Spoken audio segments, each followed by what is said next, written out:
দেখতে পাচ্ছ কাঁঠালটা হেভি সুন্দর হচ্ছে। দেখো রান্নাটা আমার কমপ্লিট হয়ে গেছে, দেখতে পাচ্ছ। এখন এটাকে আমি নামিয়ে দেখো, দেখতে পাচ্ছ প্রায় কষানো হয়ে গেছে। দেখো আমি একটু জল দিয়েছিলাম। নমস্কার বন্ধুরা, ঝুমার সাথী রান্নাঘরে তোমাদের সকলকে স্বাগত জানিয়ে শুরু করলাম আজকের রান্নাটা। অনেকদিন পরে ফিরে এসেছি রান্নাঘরে। দেখতে পাচ্ছ আজকে রান্না করব স্পেশালি একটা রান্না। এই দেখো দেখতে পাচ্ছ, এটা হলো বিলাতি কাঁঠাল। এটা আন্দামানে বেশি পাওয়া যায়, কলকাতায় কিন্তু নেই। আর এই কাঁঠালটা দিয়ে চিংড়ি মাছ দিয়ে রান্না করব। সেটা কি করে রান্না করব সেটা তোমাদের দেখাবো। যাক আমি এটা কেটে নিই, দেখতে থাকো, সাথে থাকো, পুরো ভিডিওটা দেখো তোমরা। এবার আমি কাঁঠালটা কেটে নিই। দেখো কাঁঠালটা দেখতে পাচ্ছ, কাঁঠালটা কিন্তু দেশি কাঁঠালের মতো অত কষ্ট, হালকা পাতলা একটু ঝোল ভাব। দেখো কষ্ট পড়ছে।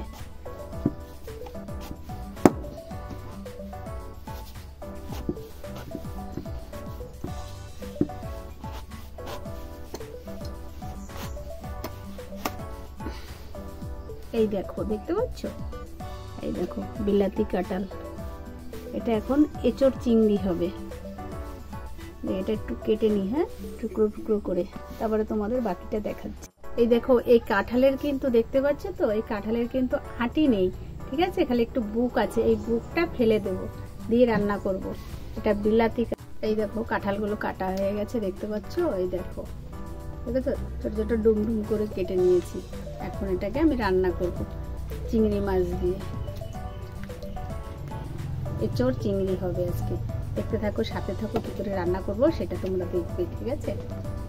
এই দেখো রান্না করতে নিয়ে নিয়েছি এই যে চিংড়ি মাছ। চিংড়ি মাছটা আগে একটু সাঁতলিয়ে রেখেছিলাম, ঠিক আছে। এটা কালকে এনে রেখেছিলাম, তো এটা একটু সাঁতলে রেখেছিলাম। তো এটাকে একটু গরম করে নেব। আর এই তো তোমাদের দেখিয়ে দিয়েছি কাঁঠাল। এই কাঁঠাল আর এই চিংড়ি, এঁচড় চিংড়ি হবে। দেখ ওদিকে আমার কড়াইটা গরম হয়ে গেছে।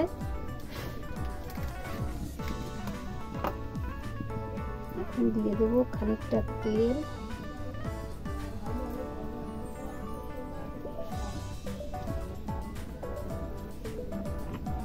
তেলটা একটু বেশি লাগবে, কেন এঁচড় চিংড়ি তো।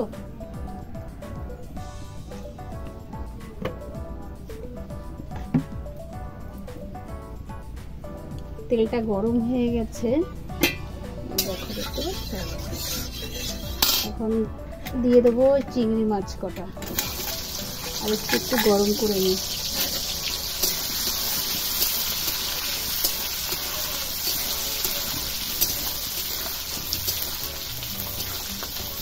এটা ভাজা চিংড়ি ছিল, তা একটু আবার একটু হালকা গরম করে নিলাম। আর বেশি ভাজলে না চিংড়ি মাছটা শক্ত শক্ত হয়ে যাবে, তার জন্য একটু হালকা করে ভেজে নিচ্ছি, ঠিক আছে।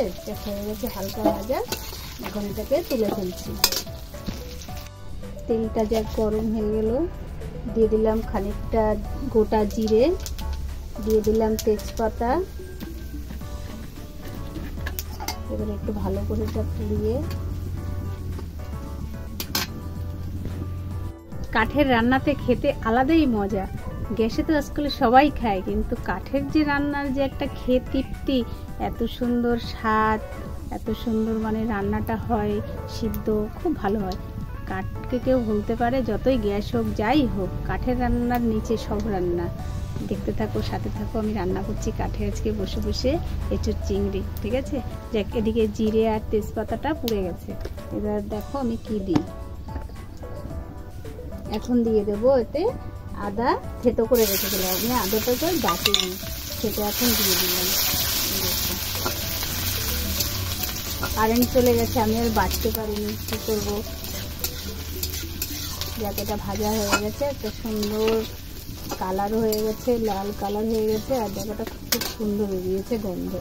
এখন দিয়ে দেবো এই যে কাঁটা, এই যে সেই এঁচড়টা, বিলাতি কাঁঠাল আর এই যে আলু দিয়ে এটা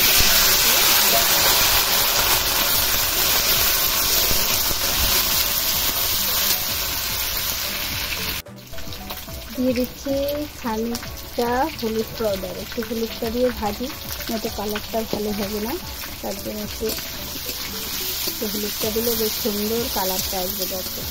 আর আমি একটু লবণটা একটু পরে দেবো, এখনই না লবণটা দিয়ে দিলে জল ছেড়ে দেবে, তার জন্য লবণটা একটু পরে দেবো। ঠিক আছে, এটা ভালো করে ভাজতে হবে।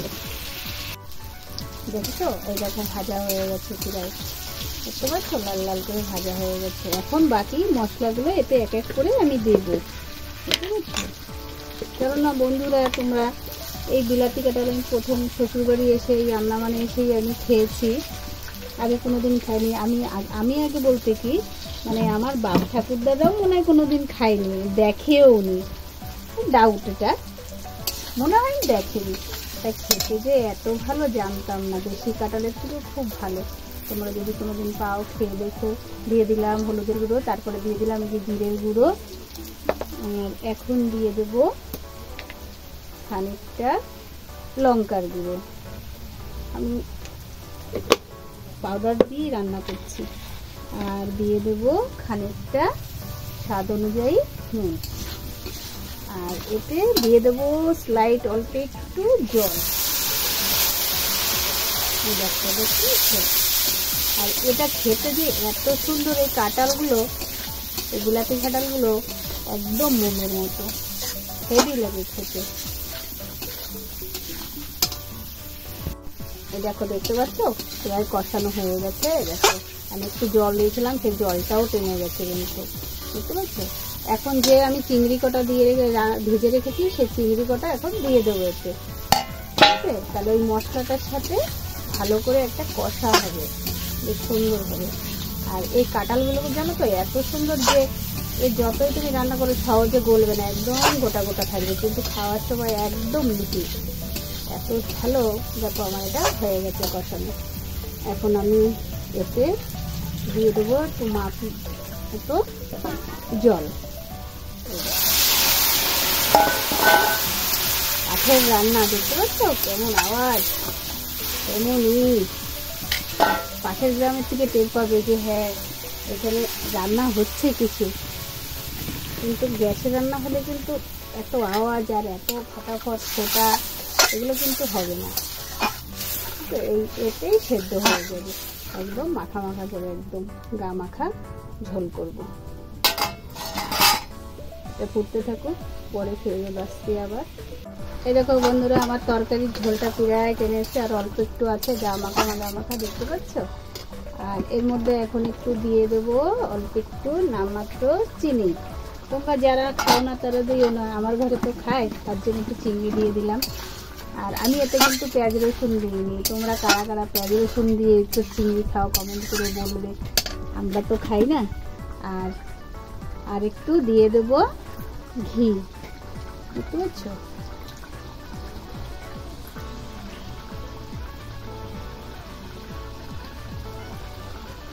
একদম জমে গেছে, ঘিটা বেরোচ্ছে না।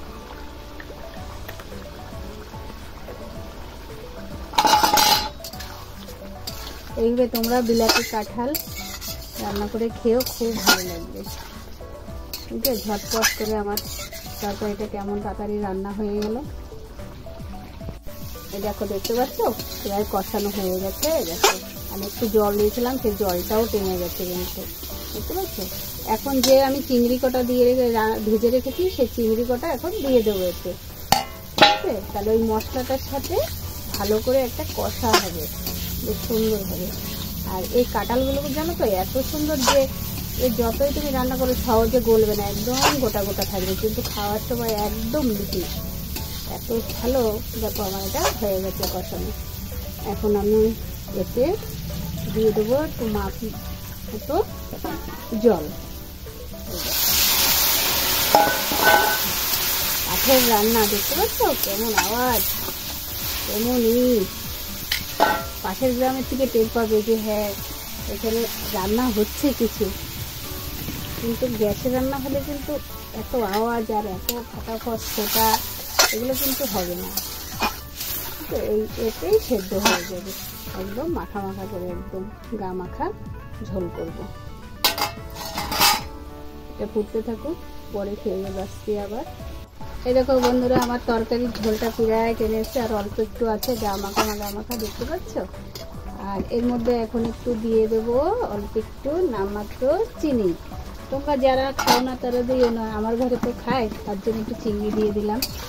আর আমি এতে কিন্তু পেঁয়াজ রসুন দিইনি। তোমরা কারা কারা পেঁয়াজ রসুন দিয়ে একটু চিংড়ি খাও কমেন্ট করে বলবে, আমরা তো খাই না। আর একটু দিয়ে দেবো ঘি, বুঝতে পারছো?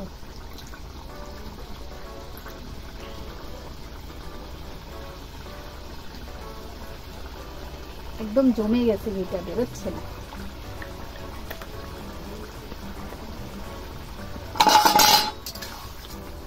এইভাবে তোমরা বিলাতি কাঁঠাল রান্না করে খেয়েও খুব ভালো লাগবে। বুঝলে, ঝটপট করে আমার তরকারিটা কেমন তাড়াতাড়ি রান্না হয়ে গেল। এই দেখো রান্নাটা আমার কমপ্লিট হয়ে গেছে, দেখতে পাচ্ছ। এখন এটাকে আমি নামিয়ে ফেলবো। বন্ধুরা, তোমরা ঝুমার সাথী কুকিংকে ফলো করো, লাইক করো, কমেন্ট করো, চ্যানেলটাকে সাবস্ক্রাইব করো, তাহলে নিত্য নতুন রান্না দেখতে পাবে। বুঝতে পেরেছ? আর এটা একটু, এই দেখো একটু হালকা একটু ঝোল ঝোল রেখেছি, এতে ঝোলটা না টেনে নেবে, কাঁঠালগুলো না একদম মোমের মতো। বুঝতে পারছো? এটা কিন্তু আর থাকবে না, একদম টেনে যাবে। দেখো, দেখতে পাচ্ছ? এঁচোড় চিংড়ি, এই যে হালকা যে একটু ঝোল ঝোল ভাব দেখছো, এটা কিন্তু থাকবে না, একদম টেনে যাবে। দেখো বন্ধুরা, আমার এঁচোড় চিংড়ি রান্না কমপ্লিট। এতে কিন্তু আমি পেঁয়াজ রসুন দিইনি, তোমাদের আগেও বলেছি, এখনো বলছি। আর আমি গরম মশলাটা দিতে ভুলে গেছি। তোমরা যারা খাও তারা দেবে, আমি খাই না, তার জন্য গরম মশলা দিইনি। লাস্টে ঘি দিয়ে নামিয়ে ফেলেছি। দেখতে পাচ্ছ, মনে হচ্ছে একদম মাংস রান্না করছি। দেখো কালারটা, নিয়ে আসো আস্তে আস্তে দিতে হবে। এই দেখো, তো বলবে এটা এঁচোড় চিংড়ি, মনে হচ্ছে মাংস রান্না করেছি। দেখো, দেখতে পাচ্ছ? এইভাবে তোমরা রান্নাটা দেখতে থাকবে। ঝুমার সাথী কুকিংয়ে চ্যানেলটাকে ফলো করবে, আর চ্যানেলটাকে সাবস্ক্রাইব করবে, লাইক করবে, কমেন্ট করবে। ফিরে আসবো নিত্য নতুন রান্না নিয়ে।